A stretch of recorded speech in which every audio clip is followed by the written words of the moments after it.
بسم الله الرحمن الرحيم. باب غزوة أحد.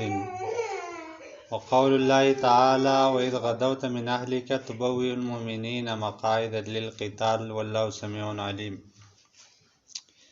رب اشرح لي صدري ويسر لي أمري واحلل عقدة من لساني يفقهوا قولي. غزوة أحد واقعه دې کې ذکر کوي کتاب المغازی. امام بخاری رحم الله د بدر کم واقعات چې کم څه چې وو هغه ټول په تفصیل سره بیان کړو. د دې ځای نه د بل باب د غزوه احد. غزوه احد چې کوم دی د اصل کې دا لفظ چې کوم دی بې ضمتین، یعنی د حمزه او د حا په ضمې سره احد، او دا په مدینه منوره کې یو مشهور غر دی. د مدینې تقریبا د یو فرسخ په فاصله باندې لري دی. دا احد ته وایي ځکه علامه عیني رحم الله لیکلي چې سمي احد لتوحده وانقطاعه عن جبال احد عن جبال اخر، چې دله د احد دا نوم ورکړی شوی دی د وجې د ځانلوالي او د وجې د وحدانیت او د یووالي نه د نور غرونه، مطلب چې نور غرونه دا جدا ممیز غر دی، بل شان غر دی، لوړ چت دی، په دې وجه باندې دې ته ویلی کېږي احد. د نور غرونه دا جدا غر دی. اسلامي دویم غټ جنگ دی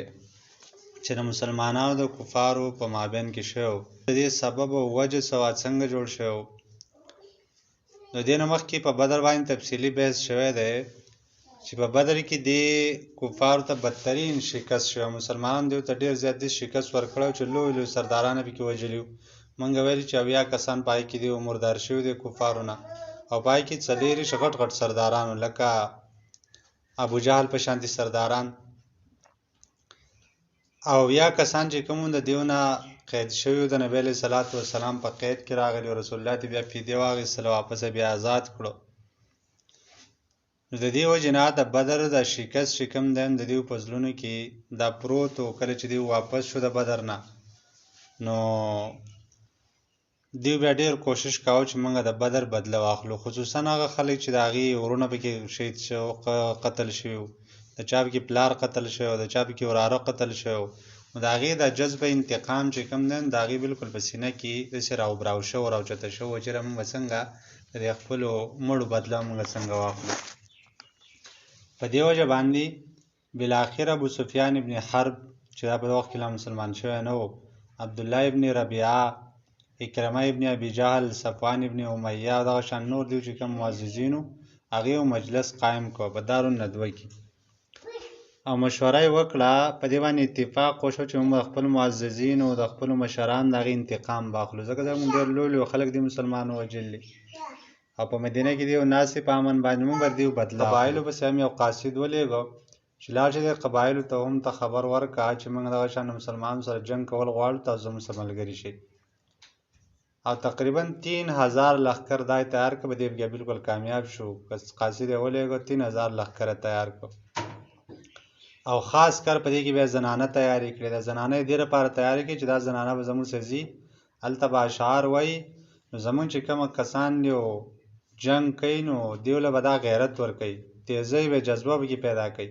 او کوم خلک چې زموږ نه تښتي نو هغې ته به دیو اشعار وایي، نو غیرت به کې را پیدا کېږي، نو تښتي به نه. ښه مضبوط عزم یې وکړ چې مسلمانانو څخه مضبوط جنګ کول غواړو. نو د ابو سفیان په سربراهۍ کې په 5 شوال 3 هجري، یعنی 3م کال د هجرت و نبی علیه السلام، 5م تاریخ د شوال له میاشتې واړه اختر میاشت ورته موږ کوم وایو، د مکې نه دیو راووتل، چې په دې کې تقریبا د دیو سره 700 کسان داسې چې هغې زغرې اغوستې وي، 3000 د دیو سه اوښان ورسره وو، او 200 ور دیو سه آسونه ورسره وو، او 1500 زنانه ورسره وې. دې لپاره چې دا اشعار وایو د زموږ ملګري چې کوم دي دا په جذبه کې او واپس نه راتښتي. مقام عینین ته راله، اول ته ټهراو شو، هلته کېناسته. رسول الله صلی الله علیه وسلم ته هم مدینې ته خبر راغی چې دغه شان کفار راوتي دي، مسلمان سره جنګ کول غواړي. نبی علیه الصلاۃ والسلام صحابه را جمع کړو او د هغې سره مشوره کوله. د رسول الله صلی الله علیه وسلم خپل رایه دا و چې موږ د مکې نه ونه وځو، بلکې په مکه کې موږ دننه پاتې شو. نو بس په مکه باندې څوک حمله کوي نو به ورسره د نارینه به ورسره جنګېږي، جنګ به ورسره کوي، او دا زنانه چې کوم دي نو دا به د بره د دې کوټو نه او دې ځایونو نه په دې باندې کاڼي راوروي، نو دا کافران به پریشانه وي. او د مکې نه موږ بهر ته نه وځو، بلکې موږ به د مکې حفاظت کوو، یعنې دفاعي جنګ به کوو. اقدامي جنګ خو ظاهره خبره چې نه و.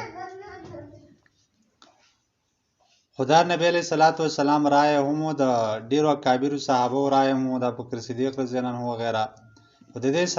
سره د رئیس المنافقین عبدالله ابن ابی رایه هم دغه و چې موږ د مکې نه ونه وځو، او کوم خلک چې موږ باندې حمله کوي نو بس موږ بس دلته جنګ کوو. د مکې د مدینې چې کوم مدینه نه موږ نه وځو، مدینې حفاظت به موږ کوو. خو ډېر شی جلیل القدر صحابه دي چې هغه د دې رایې خلاف و، خصوصا هغه صحابه چې هغه په جنګ بدر کې نه و حاضر شو. د هغې خیال دا و، شوق شهادت و د هغې دا شوق و چې موږ په جهاد کې شرکت وکړو. نو هغې بار بار اصرار کوو چې نه موږ بار ته وځو، او دا خو اصل کې چې موږ پسې دلته راشو دا بزدلي ده، شکست دی، لهذا موږ پسې هم وځو چې هغه موږ پسې را روان دي، نو موږ هم د هغې سره جنګ کول غواړو، بهر یې ورسره کول غواړو. رسول الله صلی الله علیه وسلم ته وفرمایل چې ما خوب لیدلی دی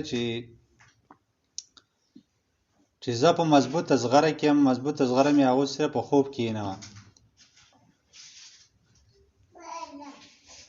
او زه دا وینم چې په خوب کې چې یو غوا چې کوم ده نو هغه حلالېږي دلته. نو نبی علیه صلات وسلام د خوب تعبیر داسې وه چې دا زغره چې کوم ده نو دا د مدینې دا ښار دی، مدینه ده، او دا غوا چې حلالېږي د دې تعبیر دا ده چې زموږ څه ملګري به زموږ نه شهیدان کېږي. نو معنا دا چې موږ په دې مدینه کې به دننه پاتې شو، جنګ به وکړو، بهر ته پسې نه وځو. بل خوب نبی علیه السلام بیان کړ چې بل خوب مې داسې ولیده چې زما سره تور را سره ده، ما دې تورې داسې جلق غونته کې ورکړم او وخوځوله، نو زما د دې تورې دا مخ حصه چې کوم ده دا ماته شوه. بیا مې دوباره وخوځوله نو بېرته ټیک شوه، دا مخکینۍ نه ډېره مزیداره ښایسته شوه. نو نبی علیه صلات وسلام د دې تعبیر دا وایستو چې دا توره چې کوم ده د دې نه مراد زموږ ملګري دي مجاهدین چې دا جنګ موږ به د دې کافرانو سره جنګ کوو، او دا مخې ته حصه چې ماته شو نو دا موږ ته زموږ ملګري به شهیدان کېږي. بیا چې بیرته روغه شون په بل جنګ کې موږ بیا د خلکو لا شکست ورکوو. خو صحابه کرام ډېر اکابر صحابه لکه مثلا حمزه رضی الله تعالی عنه، سعد ابن عباده رضی الله تعالی عنه وغیره، دا چې کوم د شوق شهادت نه بالکل دی سینې لبریز وي، دی وایي چې نه موږ خامخا بار ته وځو. نو چې نبی علیه السلام د دې وغرای واخیستم، رسول الله صلی الله علیه وسلم عزم وکړه، په ښه اراده یې وکړه چې بالکل صحیح چې تاسو وایي بار ته به وځو. د جمعې ورځ وه، نبی علیه صلات وسلام چې کله د مانځه نه فارغ شو نو واز نصیحت یې صحابو ته وکړو، په جهاد باندې بهترین تقریر وکړو. په صحابو کې ډېر زیاته جذبه پیدا شو او ډېر زیات جذباتي شو، او چې خامخا به جهاد لزو او شهادت یو شوق پکې راپورته شو. رسول الله صلی الله علیه وسلم د مازدیګر د مانځه نه چې کله فارغ شو نو خپلې حجرې ته لاړ، خپلې کمرې ته، او نبی علیه صلات وسلام خپله زغره واغوستله، اسلحه هر څه یې راوایست او ځان بالکل جهاد ته تیار کړ. چې کله نبی علیه السلام دننه لاړ نو سعد ابن معاذ رضی الله تعالی عنه او زید ابن حذیر رضی الله تعالی عنهما، دا دواړه صحابه چې کوم دیو دا نور خلک ملامت کړ چې ګوره نبی علیه صلات وسلام رایه دا چې بهر ته نه وځو، تاسو نبی علیه السلام مجبور کړو، او اوس نبی علیه السلام بهر ته وځي، په کار دا و چې تاسو نبی علیه السلام خبره منلو. نبی علیه السلام چې کله واپس راووت نو بالکل تیار و، هر څه یې ځان پسې برابر کړي. صحابه ورته معذرت وکړه، یا رسول الله، مخلصین صحابه وایي زموږ نه غلطي وشوه، بس تا چې کوم رایه ده موږ حق منو، موږ په خپل رایې باندې اصرار وکړو، معذرت کوو په هغې باندې، لهذا بهر ته نه وځو، په مدینه کې به دننه جنګ وکړو. رسول الله صلی الله علیه وسلم فرمایل چې نه، د الله پیغمبر چې کله عزم وکړي د جهاد دپاره څو پورې بیا دشمن فیصله نه یې کړ، دغې پورې بیا دوباره اصلاح خپله ږدي نه، نو نبی علیه صلات وسلام وایي چې نه، خامخا به اوس بهر ته وځو. الغرض د جمعې ورځ وه، 11 شوال، د شوال 11 تاریخ و، 3 هجري وه. نبی علیه صلات وسلام د ځان سره 1000 کسان لښکر واخیستو او ووتو، او د مدینې امامت چې کوم دی د عبدالله ابن ام مکتوم ته حواله کړو. ابن ام مکتوم چې کوم دی دا ړوند صحابي و، هغه ته وایي چې دلته به امامت چې کوم دی دا به تکې، ځکه خو جنګ نه شو تللی. رسول الله صلی الله علیه وسلم چې کله د شوط مقام ته ورسېدو نو عبد الله ابن ابی چې دا رئیس المنافقین ډیر ذلیل انسانو، د خپل ملګری تقریبا 300 لښکر د ځان سره ولم سو او سره جنگ نه واپس شو. مونږ نه ځو ځکه زموږ خبر به چا ونه منله. زموږ رائے دا چې مدینه کې دن نه پاتې کیږو، جنگ نه نوځو، هلته به جنگ کو چاره باندې حمله وکړو. تاسو زموږ خبر ونه منله، لہذا په پرې کې موږ خپل ځان شو خرابول. اوس خپل ملګری ځان سره واپس کړ او سره راغی. د دې منافقان د جدای په وجه باندې ګور زر کسان لښکرو 300 دی واپس کړو 700 پاتې شو. د دې په جدای باندې ظاهره خو چې مسلمانانو کې څنګه هغه پتری چې کوم خفغان او کوم یارار صدا ظاهره خبر چې رااله په مسلمانانو کې. او د قبیله خزرج بنو سلمہ او د اوس قبیله چې کوم لاندې شاخو بني حارث هغه نو واپسې اراده وکړه چې موږ واپس کیږو. الله رب العالمین په هغه باندې رحم وکړ، بیرته ولزلونه مضبوط کړو. دا په دغه آیت کې چې کوم اشاره چې الله رب العالمین فرمایي چې اذا همت طائفتان منکم ان تفشلا، کله چې تاسو نه غدو ډلو هم اراده وکړه او قصد وکړه بزلونه کې چې بوزلی پزله کې رااله، والله ولیهما وعلى الله فليتوکل المؤمنون. په دې کې اصل کې د قدوه ډول ته اشاره چې بنو سلمہ او بن حارث الله رب العالمین دې بیرته مضبوط کړو. نبی علیہ الصلوۃ والسلام کوچ کاو روانو مقام شیخین ته چې کله ورسېدو. مقام شیخین دا په دغه بدر ته نږدې او زیره او دې ته وایي مقام شیخین ځکه وایي چې دلته اصل کې یو دوه بوډاګانو سیده یو بوډا سړی بوډۍ ښځه او دغه چې کومه دغه ځای و دا دوانه يهوديانو لاندې وای. نو په دغه ځای کې دا اوسېدل نو دغه دوانه بوډاګانو په وجه باندې دغه ځای ته مقام شیخین وای. دلته چې نبی علیہ الصلوۃ والسلام کله ورسېد د خپل فوج جایزه واغستله. او دې چې کم سن صحابه یعنی کم عمر صحابه لکه عبد الله ابن عمر رضی الله عنه، اسامه ابن زید رضی الله تعالی عنہ، براء ابن عازب رضی الله تعالی عنہ وغیرہ دا چې کوم ماشومان صحابه کم عمر نبی علیہ السلام دی واپس لاغه تر جهاد اجازه ورنکړه. تاسو سره جهاد اجازه نشته ځکه تاسو ماشومانه. په دې نوجوانانو کشرانو کې سمورا ابن جندب او رافع ابن خدیج رضی الله تعالی عنهما دا پکې مدام کشرانو. نبی علیہ السلام دیو واپس کړو. خو صحابه د دیو سپارښت وکړ چې رسول الله دا ډېر خطر اندازان دي دا دوه نوجوانان دی له اجازه ورکړه. نبی علیہ الصلوۃ والسلام دی له اجازه ورکړه. بهرحال د شپې په اخري حصہ کې نبی علیہ الصلوۃ والسلام وته او خود ته چې کله ورسېدو نو رسول الله صلی الله علیه وسلم تر سهار منځ وکړو او نبی علیہ الصلوۃ والسلام د جنگ تیاری شروع کړه. 50 کسان تیر اندازان چې خو مجاهدین او هغه خو غششتل شو. رسول الله صلی الله علیه وسلم د عبد الله ابن جبیر رضی الله تعالی عنہ په سربراهی کې دغه په امارت کې دا خود چې کومه غاټي او یو درغون تکیوال ول شانځګیو رسول الله صلی الله علیه وسلم ولېګو تاسو په دغه ډېر کې باندې کې نه او تاسو به د طرف نه زمونږه حفاظت کوئ چې د کافرانو په دغه بل طرف باندې شابان راتاو نشي. او هدایت او ډېر سخت وکړو ګوره کومه شکست خوړو کومه ټوله مړ شو تاسو واپس کېږئ نه څو پورې تمنګ نه ویل او کومه ګټه مو کړو څو پورې تمنګ نه ویل تاسو به نه واپس کېږئ.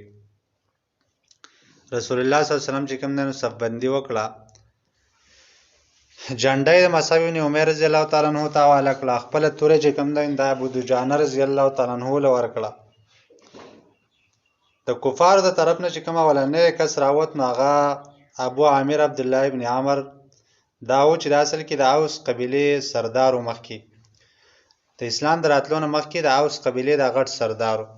رسول الله صلی الله علیه وسلم چې کله مدینه ته راغی د نبی اسلام ډېر لوی دشمن شو. د اسلام ډېر لوی دشمنی شروع کولان مکه ته هلته کفار د نبی اسلام سره په جنگ باندې راو براواله او تیزول وي. او چې کله دا جنگ شروع کېدم د کفار ته د ویلو چې زبل زج د جهاد جنگ لاله شمه نو تاسو به وینئ چې ما اوس قبیله ته کله आवाज مو کون ډایرک په ټول به ما پسې راغلی او دا چې اول کله راوت نو خپل قوم ته आवाज وکړي اوس ته خبري مبري وکړي هغه ولا د سخت جواب ورک څنګه چې داغه هلو. بهرحال د ول راوت او د اسلام د لخر علی رضی الله تعالی عنہ، ابو دجانه رضی الله تعالی عنہ، حمزه رضی الله تعالی عنہ، طلحه رضی الله تعالی عنہ، انس ابن نضر رضی الله تعالی عنہ دا د شجاعت ورکول د پاره اسلامي لخر نه دیم راوتل. پاول ورځ باندې د ورځ په اول کې مسلمان ته فتح وشو. جنگ شروع شو په اول سر کې مسلمان ته بهترین فتح وشو او د څه فتح وشو چې دا مسلمان په دې لښکر کې دومره خواورله چرته چې دیو زنانه وي د کفارو نه قضیې ته مسلمان ورسېدل. خو دلته یو غلطي وشوه.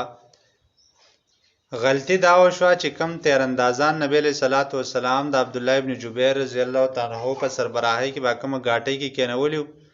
نو هغې ته چې پته ولګي چې مسلمان ته غلبه میلاو شو غنیمتونه راټولوي نو الغنیمت الغنیمت اواز لګاو او ایسته بس راله په میدان کې راکوز شو. عبدالله ابن جبیر رضی الله عنه ته ډیر وی چې ګور رسول الله صلی الله علیه وسلم ته ویل چې تاسو باندې کوزيږي خو هغه خبره ونه منه دا 50 کسانو هغه صرف 10 کسان عبدالله ابن جبیر رضی الله عنه پاتې شو 10 کس نه کسانو سره نور پاتې شو 10 کسان پاتې شو 40 کسان چې کوم دین دای سره کوز شو. دلته چې کله کافرانو ته پته ولګي چې دا کسان خو راکوز شو دغه ځای خالد او کم دي نو خالد ابن ولید چې دا د کفارو د میمنې چې کومه ډله وند هغې مشر هغه ته چې پته ولګي نو لاړ په بل طرف باندې راتاو شو په هغلته په عبدالله ابن جبیر رضی الله عنه د هغې په ملګرو باندې حمله وکړه. عبدالله ابن جبیر او 10 کسان دا ټول هلته شهیدان شو او واپس راله په مسلمانو باندې حمله وکړه. په مسلمانو کې ډېر زیات اضطراب خور شو مسلمان ګډ وډ شو تر دې پورې چې مصعب ابن عمر رضی الله تعالی عنه دا نبی علیہ السلام مشابه او د نبی علیہ السلام په شکل صورت کې بالکل هغه په شان دی دا نبی علیہ السلام محافظ او هغه شهید کړه شو په دی باندې دله جنډه نبی علیہ السلام ورکړه هغه شهید شو او دا نبی علیہ السلام سره په شکل کې چون کې یو شانو نو د کم کس چې د کفارو نه په د باندې حمله کړه چې عبد بن